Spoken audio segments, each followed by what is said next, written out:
Thank you, Ceann Comhairle. Taoiseach, there have been so many pronouncements over the last number of days that it's difficult to comprehend, and many people out in the streets are looking on with some disbelief, really, at all of the pronouncements and declarations about the mortgage crisis. Given that it's been 2 years since the government took office, one has come to the conclusion, and I think people are coming to the conclusion, that really it's the imminence of the by-election that has caused the sudden series of announcements from government in relation to what is now a full-blown crisis, and the realisation in government that it is a full-blown crisis which needs to be tackled urgently.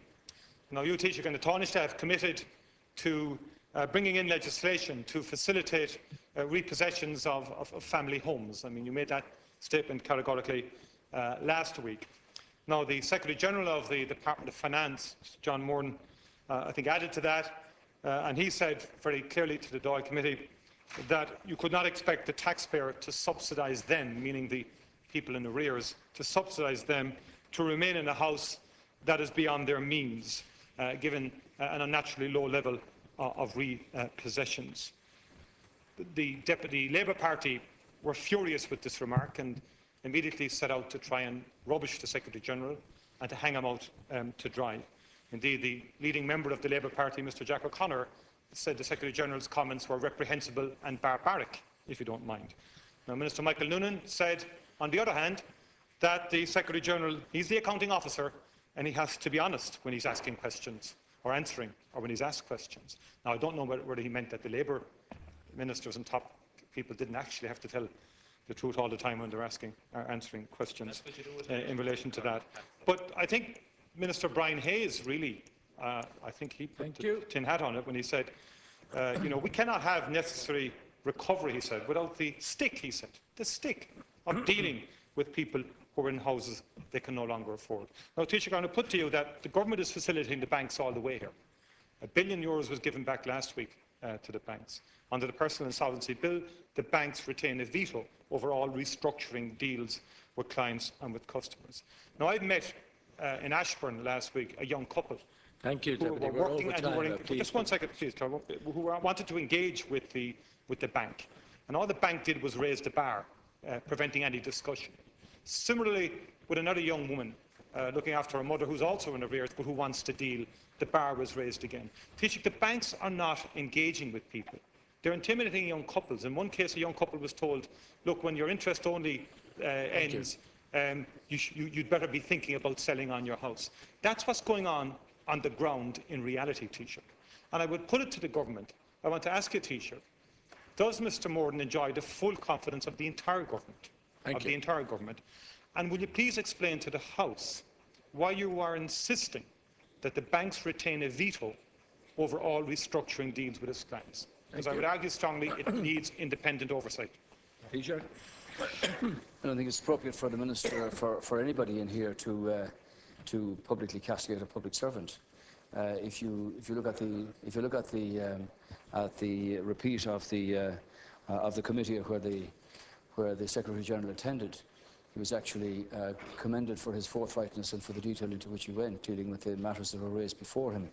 I'd just like to say to you, Deputy Martin, there are 100,000 people out there who have problems with their mortgages. These 100,000 people are in limbo.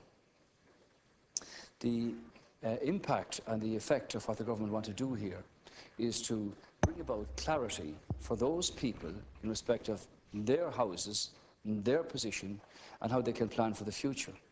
And the wall of allegation about whole-scale house repossessions, nothing could be further from the truth.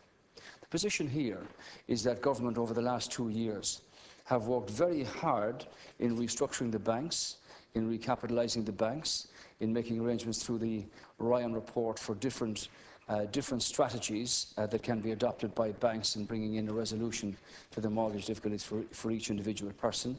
And they are all unique, and they are all particular circumstances, including the complexity of the insolvency bill, which is now passed through the Houses, and which agency will open its doors during the summer. The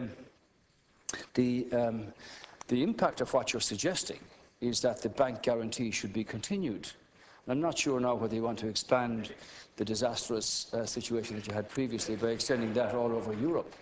The situation here has been very clear and made very clear by the Minister for Finance. What the government want to do here is to bring about situations where these 100,000 people who have pressure every day and every week in respect of their mortgage problems can have those resolved satisfactorily through a variety of opportunities and methods that are there now. The last of which to be considered is the case of house repossessions. So what we want to see, Deputy Martin, is the vast majority of those 100,000 people happy in the knowledge that a resolution has been brought about in restructuring their mortgage arrangement, to which the bank or the lender and they as client will adhere to in a new format and in a new way that gives them the opportunity to live their lives and plan their lives without this pressure that's been there for the last number of years, which came about, of course, as a result of disastrous policies produced before. But it also allows for those 100,000 people to be able to contribute to their local economy and, as a consequence, to their country. So what we're after here, Deputy Martin, is a situation where the vast majority of these can be resolved, restructured, reconfigured without consideration of house repossessions. I'm quite sure that you understand that very well indeed. Thank you.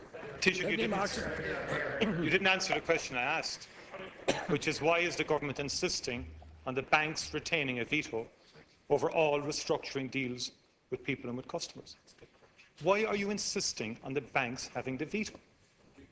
Because I have outlined to you, Taoiseach, I was in Ashbourne last week, a young working couple, the husband is working in this case, wants to do a deal, is anxious to make a contribution, and all the bank does in return is up the bar, raises the bar with fresh obstacles. In another case I've been dealing with for 12 months, the bank saying to the person, you better think of selling out a public servant who has an income and who can make a contribution. Another young couple last week, again in Ashbourne, and there's quite a number in that area, facing issues here. The rhetoric they hear up here, Taoiseach, and the language they hear in the House is incredibly disconnected to the reality that they're experiencing on the ground for the last number of years in terms of their dealings with the banks. They don't see themselves in limbo, Taoiseach. Quite a lot of them see themselves in purgatory, and they're unsure in terms of where they're going to end up. And the problem is, Taoiseach, that you and the government have facilitated the banks all the way here. 2 years on talking tough isn't enough, and telling the banks they must do this and they must do that.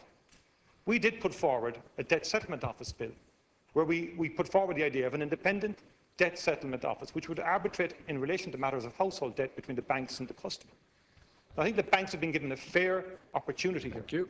And I think I would ask you that basic question.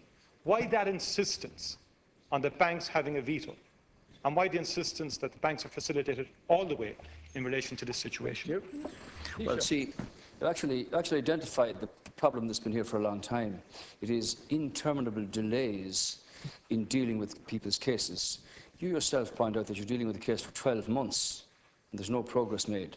What we want to see, having put all these things in place here, Deputy Martin, is that there is a quick and effective solution brought about for the individual uniqueness of each case. That's what's needed. And that means that banks have got to sit down with each client and say, what are the circumstances? This is what you borrowed. These are your circumstances now. And work out a solution through many of the variations that are there, because they are all individual. I know, and you know, that banks were saying, we cannot do this matter because the question of the loophole in the law was never dealt with. Never dealt with. Well, that question will be dealt with now. And banks themselves have said, banks themselves have been at pain. Sorry, please. Sorry. Banks themselves have been at pain to say that the consideration of house repossession is the last resort and the end of the line.